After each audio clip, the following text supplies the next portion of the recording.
Two wheel car bike. गया नाम के गांव में सिद्धू नाम का व्यक्ति रहता था। उसने मैकेनिकल इंजीनियरिंग की पढ़ाई की थी। उसने एक प्रोजेक्ट के अंतर्गत एक टू व्हीलर बाइक बनाया।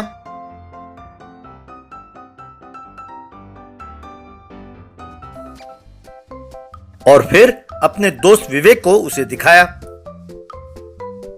उस टू व्हीलर बाइक को चलाने के बाद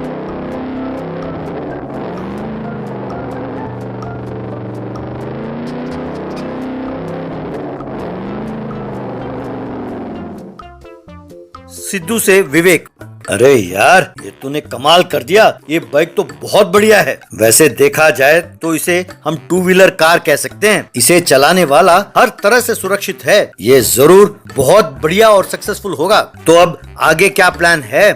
इसे ले जाकर हमारे प्रोफेसर को दिखाना है। बस वही कुछ रास्ता दिखाएंगे। चलो चलते हैं,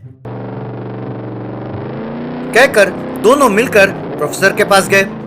प्रोफेसर को टू व्हीलर बाइक दिखाया। उसे देखकर प्रोफेसर, वेरी गुड सिद्धू, इसे किसी प्राइवेट कंपनी को दिया तो तुम्हारी जिंदगी संवर जाएगी। इससे मिलने वाले रॉयल्टी से ही तुम आराम से जिंदगी गुजार सकते हो। मैं मेहता नाम के एक कंपनी के मालिक को जानता हूँ। अगर तुम्हें मंजूर हो तो उनसे तुम्हारा परिचय करा देता हूँ। आपकी मर्जी सर, मैं इस बारे में कुछ नहीं जानता। आप जैसे कहेंगे वैसे करते हैं। तब सिद्धू, प्रोफेसर और विवेक तीनों मेहता के पास पहुंचे और मेहता को वो बाइक दिखाया।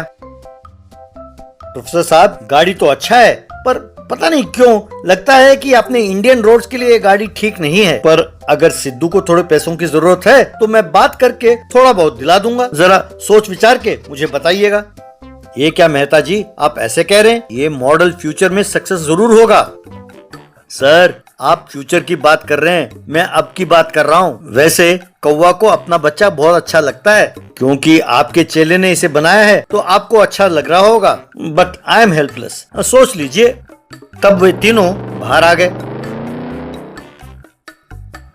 देखा सिद्धू, इस वक्त ये हाल है, आगे की बात हम नहीं कह सकते। अगर तुम्हें पैसों की जरूरत हो तो मैं तुम्हें 50 लाख रुपए दिला सकता हूँ, पर तुम्हें अपने प्रोजेक्ट के सारे कागज उसे देने होंगे। उसके बाद वो जाने और उसका बाइक। सोच लो, कहकर चला गया। तब सिद्धू विवेक से, ये क्या यार, हम तो बड़ी बड़ी ख्वाब देख रहे थे और ये ऐसा हो गया। यार आजकल किसी पर भी भरोसा नहीं कर सकते। एक मेहनत करता है तो उसके मेहनत का खाने वाले 100 आदमी तैयार हो जाते हैं। तुम पहले 2 टू व्हीलर बाइक तैयार करो, मेरे पास एक आइडिया है, मैं तुम्हें बताता हूँ, कहकर उसे कुछ पैसे दिए। एक हफ्ते में सिद्धू ने 2 बाइक बनाए।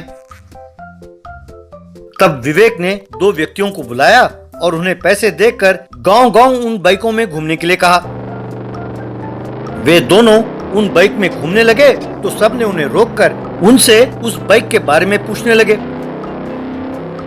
फिर उन सब का वीडियो निकालकर विवेक प्रोफेसर के पास गया। सर, सिद्धू ने 2 टू व्हीलर बाइक बनाया है। इतना ही नहीं सर, उन बाइकों को आसपास के गांव में खूब चलाया सर। लोगों को उनके डिजाइन खूब पसंद आए, वो तो एडवांस देने के लिए भी तैयार हैं। इतना ही नहीं सर, एक बिजनेसमैन ने उन वीडियो को मेल भी किया है सर। वो बिजनेसमैन कहता है कि 10 करोड़ रुपए कैश और हर बाइक में 10% रॉयल्टी भी देगा। उसने तो पेटेंट के लिए भी अप्लाई किया है। क्या सच? सुनो, ऐसी बातों में जल्दबाजी नहीं करनी चाहिए। मैं अभी सिद्धू को फोन करता हूँ, तब तक तुम लोग कोई निर्णय ना लेना। विवेक ने ठीक है कहा और ये बात जाकर सिद्धू को बताया। यार मेरी ये बातें कुछ समझ में नहीं आ रही हैं। तुम प्रोफेसर के पास क्यों गए? और वो जो कोई 10-15 करोड़ की बात कर रहा है वो क्या है? यही तो मैं कह रहा हूँ यार, तुम्हारे प्रोजेक्ट की चाबी जो है तुम्हारे प्रोफेसर के पास है। वो मेहता के साथ मिला हुआ है, इसीलिए वो सस्ते में तुम्हारा प्रोजेक्ट तुमसे ऐंठना चाहता था। इसीलिए मैंने एक छोटा सा नाटक किया। अब तुम देखते जाओ, थोड़ी देर में वो मेहता और तुम्हारा प्रोफेसर दौड़े दौड़े आएंगे तुम्हारे टू व्हीलर में। तभी प्रोफेसर और मेहता दोनों टू व्हीलर बाइक में सिद्धू के पास पहुंचे। मेहता सिद्धू से, सिद्धू अब मैं भी टू व्हीलर बाइक वाला हूँ। देखा, अब तुम ज्यादा कुछ ना बोलो, बस 25 करोड़ कैश और 10% रॉयल्टी हर बाइक के बेचने पर। बोलो मंजूर है ना? अरे क्या बात करते हैं सर, आप इतना एक्टिंग करने के बाद भी, मेरे कहने का मतलब है आप इतना एंकरेज करने के बाद भी हम मना कैसे कर सकते हैं? हमें ये डील मंजूर है सर। तब सब ने ताली बजाई। गरीब भिखारी का अंडरग्राउंड गोल्डन हाउस। मियापुर नाम के गांव में एक मंदिर था। उसके सामने भीख बाबू नाम का एक भिखारी रहता था। हे भाई भीख देना भाई, हे माई कुछ दान करना माई, दान करने से पुण्य मिलेगा माई, हे भाई ये उसका भला जो ना दे उसका भी भला, कहकर भीख मांगता रहता था। इस तरह जो भी भीख मिलता उससे गुजारा करता रहता था। गांव के बाहर उसकी एक झोपड़ी थी। एक दिन वो अपनी झोपड़ी में झाड़ू मार रहा था कि उसे फर्श पर एक दरवाजा दिखाई दिया। ये क्या, यहाँ दरवाजा क्यों है? मैंने तो कभी नहीं देखा, पता नहीं अंदर क्या है। यूं सोचकर दरवाजा खोलकर नीचे उतरा। नीचे अंदर जाकर देखा तो वो एक सोने का घर था। वहाँ की सारी वस्तुएं सोने की बनी हुई थी। अरे वाह, क्या ये सच है या सपना? ये क्या है? जहाँ देखो सोना ही सोना। सोने की मेज, सोने का पलंग, किसी ने चोरी छिपे बनाया होगा और इसका पता भूल गया होगा, या फिर हो सकता है ये कोई जादुई घर हो। यूं सोचने लगा। बाद में देखा तो मेज के ऊपर कई किस्म के खाने के पदार्थ थे। अरे ये क्या, यहाँ तो खाने के बहुत सारे पदार्थ हैं। बहुत भूख लगी है कहकर वहाँ बैठकर खाने लगा। अरे वाह, चिकन बिरयानी तो बस मजा आ गया। सारे व्यंजन एक से बढ़कर एक हैं। ये सब किसने बनाया होगा? यूं सोचते हुए खाने लगा। वो जो भी पदार्थ खाता था उसके खाते ही फिर से प्लेट भर जाता था। ये देखकर वो हैरान हो गया। अरे ये क्या, मैं जो भी खाता हूँ वो फिर से प्रकट हो जाता है। यूं सोचने लगा। बाद में सोने के पलंग पर लेटकर सो गया। जागने के बाद सोने की टीवी को ऑन किया। टीवी में एंकर। सोने के घर में आपका स्वागत है। उम्मीद है कि आप यहाँ पर आनंद ले रहे हैं। कैसा लगा आपको ये सोने का घर? ये क्या, ये एंकरिंग कर रही है या मुझसे बात कर रही है? ये टीवी प्रोग्राम तो नहीं लगता। मैं आपसे ही पूछ रही हूँ भीख बाबू, क्या आपको ये घर पसंद आया?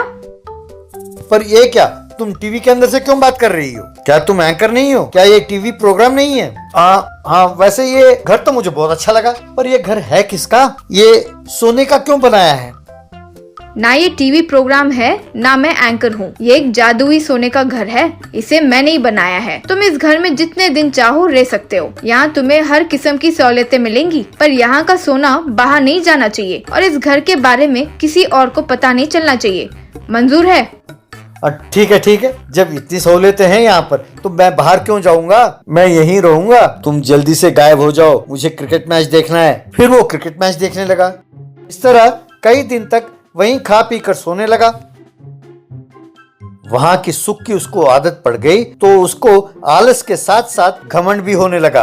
अरे वाह, यहाँ पर खाने पीने और मनोरंजन का सबसे बढ़िया बंदोबस्त है, लेकिन बाहर ना घूमो तो बोर हो जाता है। यहाँ के सोने के सिक्कों को ले जाकर बाहर बेचना होगा। ये सोचकर कुछ सिक्कों को पोटली में बांधा और बाहर ले गया। लेकर एक सेठ जी के पास गया। वहाँ पर कुछ लोग खड़े थे। अरे आगे भीख मांगने, जब मर्जी चले आते हो भीख मांगने। आज शुक्रवार है, आज मैं भीख नहीं डालता, जाओ यहाँ से। अरे तुमसे भीख मांग कौन रहा है? मैं तुम्हें भीख देता हूँ। जरा तमीज से बात करो। मैं तुमसे भीख मांगने नहीं आया हूँ। ए भीख बाबू, सेठ जी से तुम बदतमीजी से क्यों बोलते हो? दिमाग तो ठीक है ना? चुपचाप उनसे माफी मांगो। अरे किट्टी के नाम पर लोगों को धोखा देने वाली तुम्हें बोलना चाहिए लोगों से सॉरी। मैं नहीं, चुपचाप बैठी रहो।